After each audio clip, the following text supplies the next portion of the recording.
أعوذ بالله من الشيطان الرجيم بسم الله الرحمن الرحیم۔ بخاری شریف کے 61 حدیث اور کتاب العلم کی تیسری حدیث ہے۔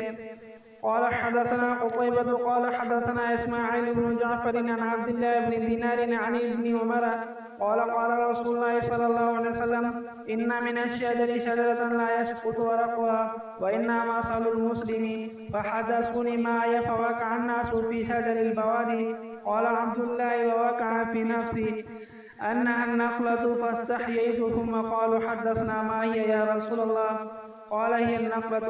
عبداللہ بن عمر رضی اللہ عنہما سے روایت ہے کہ رسول اللہ صلی اللہ علیہ وسلم نے فرمایا درختوں میں سے ایک درخت ایسا ہے جس کے پتے نہیں جھڑتے اور مسلمان کی مثال اسی درخت کی سی ہے، بتاؤ وہ کون سا درخت ہے؟ لوگوں کا خیال جنگل کی مختلف درختوں کی طرف گیا۔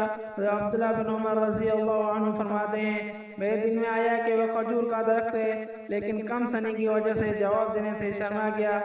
پھر لوگوں کے پوچھنے پر آپ صلی اللہ علیہ وسلم نے بتایا کہ وہ کھجور کا درخت ہے۔